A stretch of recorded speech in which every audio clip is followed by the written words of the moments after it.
In Europe, the union remains in disunion. This time it's Germany and Poland. They're at odds over the war in Ukraine.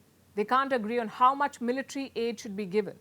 Clearly, Europe has bitten off more than it can chew here. Poland says Germany is slowing them down. It has a long list of complaints against Germany. They're fighting over missiles, tanks, and spare parts. It all began when the West decided to give tanks to Ukraine. Initially, Germany was reluctant, but it came around.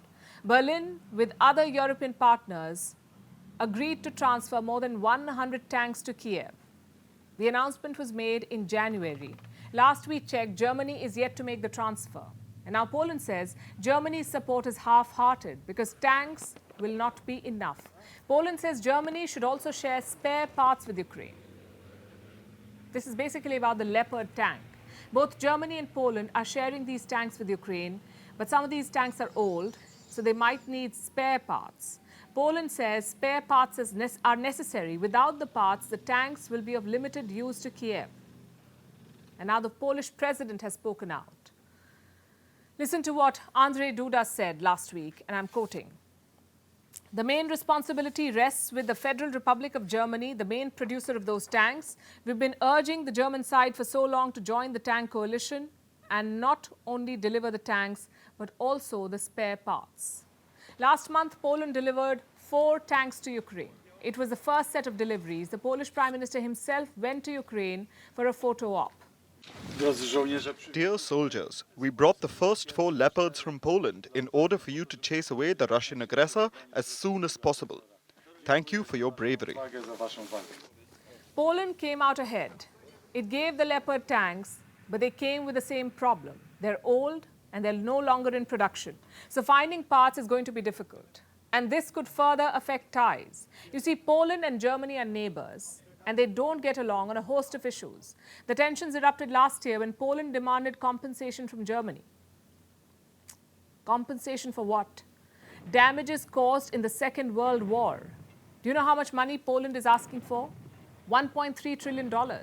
Last year, Polish lawmakers started a campaign. They want wartime damages and reparations from Germany. Warsaw says the invasion by Nazi Germany led to losses worth over $1 trillion. Berlin promptly rejected that demand, but Poland's ruling party is in no mood to give up. In truth, Germany has never paid for the crimes it committed against Poland. We know that the road will be long and difficult. We don't expect successes soon. I've already heard a very important German politician say that no German government will accept it. But they did not. Germany doesn't even consider this to be an issue. Poland was offended. Look at what Poland's foreign minister said in January, and I'm quoting again. The answer shows an absolutely disrespectful attitude towards Poland and Poles. Germany does not pursue a friendly policy towards Poland. It wants to build its sphere of influence here and treats Poland as a vassal state. Now, the neighbors are fighting over Ukraine, and it could escalate. Also because of domestic politics. Poland goes to polls in October this year. And in Poland, the public sentiment is against Germany. Lawmakers are capitalizing on that. So some of the angry exchanges could just be to whip up public support. What about Germany? What does Berlin say in its defense? Last month, the German defense minister spoke out. He attacked Warsaw. Boris Pistorius said he had doubts about the Polish tanks. He believes they're not operational. But what about the German tank deliveries? When is Berlin sending tanks to Ukraine? There are no fixed dates yet. Last month, Pistorius did say that Kiev will get the tanks by the end of March. Germany is training Ukrainian soldiers on these tanks. And outside Europe, the war in Ukraine is getting more attention. Japan, for instance, is making moves. It is reaching out to India. In fact, the Japanese Prime Minister is planning a trip to India. He could come to India later this month. And this will be important for many reasons. Japan is the serving president of the G7 this year. That's a group of 7, a grouping of the world's 7 richest countries. In that capacity, Japan wants to work closely with India, the G20 president. Japan feels that it could use India's help to deal with some of the pressing challenges. The outcome of this meeting will be closely watched. Our next story is about luxury coming of age in India. Headlines across the board make one thing clear: upward mobility. That is the trend. Be it in fashion, housing, or automobiles, Indians are on the hunt for the finer things in life, and they aren't afraid to flaunt them. Let's take housing, for example. What qualities do you look for in an apartment complex? Good plumbing? Proximity to the grocery store or the metro? For some, the priorities are slightly different. They want an apartment complex with a heated pool and spas, even concierge services. And the eagerness to own luxury homes in India is more than you may believe. In fact, the market is seeing a fresh boom after years. What are these luxury homes we're talking about? In property development language, they are spacey, high-price apartments. They come with deluxe add-ons. Apart from the ones we already mentioned, they can include facilities like multi-level parking and large green open spaces with landscape gardens, even amphitheaters and sky deck lobbies. Indian builders are now offering $3 million apartments. Some are offering $20 million homes. Instead of people vetting the houses, builders are vetting their clients. They're showing apartments to a select few by invitation. $1 billion residential projects are sold out in 72 hours in India. People are queuing up at home booking centers. Others are willing to pay extremely high prices for homes in areas where other properties go at a much lower price. There's a mad rush. And if this is not proof of a revival in luxury housing, we have some numbers. A record 65,700 luxury units were sold in 2022. And this is 3 times the previous year. Cities like Mumbai, New Delhi and Hyderabad led the sales, and luxury home sales accounted for 17% of all housing launches last year, which was a 5-year high. But houses are not the only luxury goods that are selling like hotcakes. Mercedes sold a record number of high-end cars in India last year. 2 months into 2023, Lamborghini cars are already sold out in India, and Audi expects record luxury car sales too. India has toppled France to become the largest Scotch whisky market in the world. Last year, 53% of ultra-wealthy individuals splurged on luxury handbags in India. This is up from 9% in 2020. New India is living the bling life, mostly thanks to its 8 lakh millionaires. And their number could increase to 1.4 million by 2026. Compare this with the data from 2021 and you'll see the growth, a 77% growth. The third highest growth after Malaysia and China. India is the third highest after Malaysia and China, and ahead of Asian countries and regions like Japan, Hong Kong, and Thailand, among others. India is rising, and so are the incomes of its citizens. There's also a growing number of upstarts or the newly rich, and they're looking for a lifestyle upgrade. This especially after the pandemic, which kept them confined indoors and also dampened sentiment with an economic slowdown. Now, the luxury market is not just selling houses, shoes, bags, and liquor. It's creating its own society of the most influential. It is selling an aspirational lifestyle. But for some, aspiration is all there will ever be.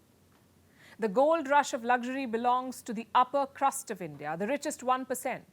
They own over 40% of India's total wealth. The world is their oyster, while most Indians cannot afford one. The irony is that the country's poor and middle class are taxed more than the rich. Approximately 64% of the total GST, goods and services tax, 64%, came from the bottom 50% of the population of India. Only 4% of GST came from the top 10% population.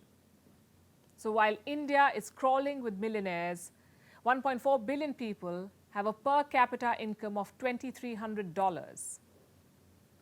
And for the 5-year high luxury housing sales we saw last year, the sale of affordable homes has halved. Before we begin our last story today, I want to wish you a happy Women's Day in advance. But fair warning, this story may dampen said happiness. And we think it should. After all, we'll be talking about gender equality. It's obvious that we haven't achieved it yet. In fact, we probably won't achieve it for hundreds of years. And we aren't the only ones saying this. Gender equality is growing more distant. On the current track, where Newman puts it 300 years away. Gender equality is 300 years away. That's a long time. Let's look 300 years back to put this in perspective. It was pre-industrial revolution. The French Revolution was still making waves. The Ottoman Empire was still a thing. And so was slave trade across the Atlantic. Why do we need so much time to reach equality? Because decades of advances on women's rights are being turned back. And we don't have to look too far in history to find examples of this. Let's look at Afghanistan. We'll quote Guterres in saying that women and girls have been erased from public life. The Taliban regime has barred them from universities. They've invalidated divorces. Women who remarried are now considered adulterers. So they're on the run. In other countries, the reproductive rights that women fought for are being rolled back. Just look at the United States. The nationwide right to abortion no longer exists in that country. And you already know what's happening in Iran. It is brutally cracking down on anti-hijab protesters. Not only this, women are usually the first and the worst to be affected by conflict. The war in Ukraine is the most recent example. Only a week after the war began last year, Ukrainian foreign minister alleged numerous cases of women being raped by soldiers. And these are severe cases of inequality.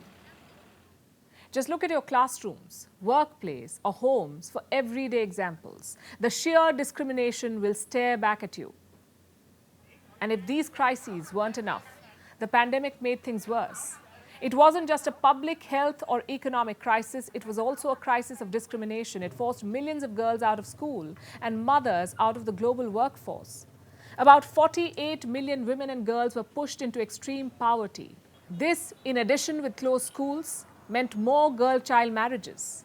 Globally, 13 million more child marriages are projected to take place by 2030. 13 million.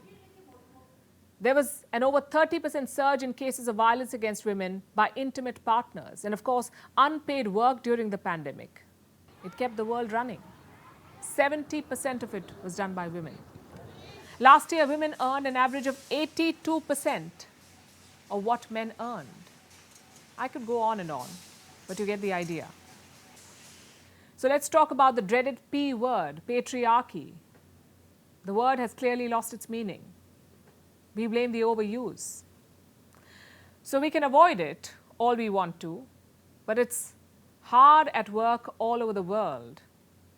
Maybe it's time we interrogated what patriarchy means for us. Women make up half the world.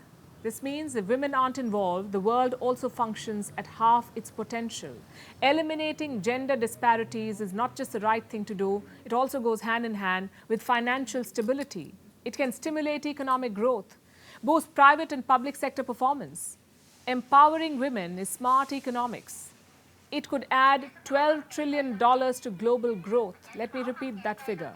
Empowering women could add $12 trillion to global growth. So what are the priorities ahead? We will reiterate something you already know: better access to healthcare and education, additional steps to support women's return to the labor force, sector-specific training, further improvements in the quality of childcare.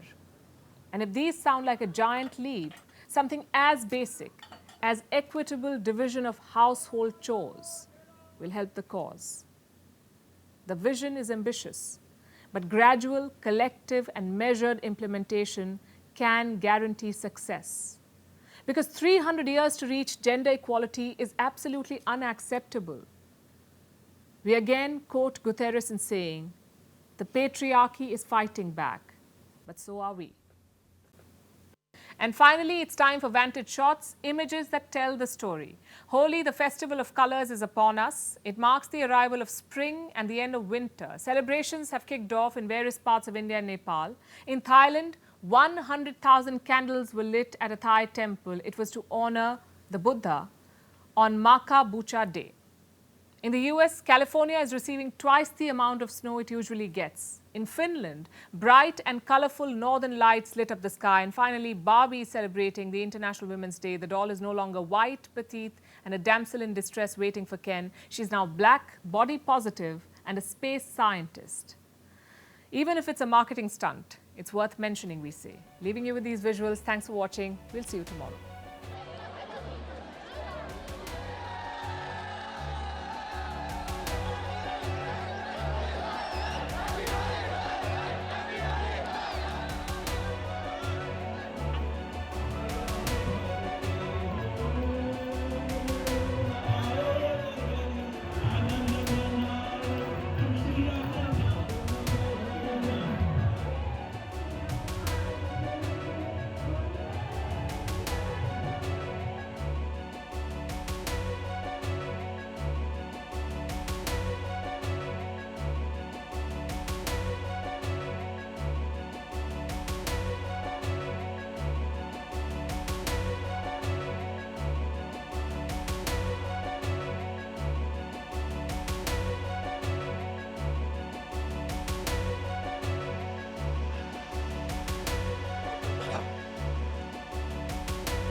This is like massive.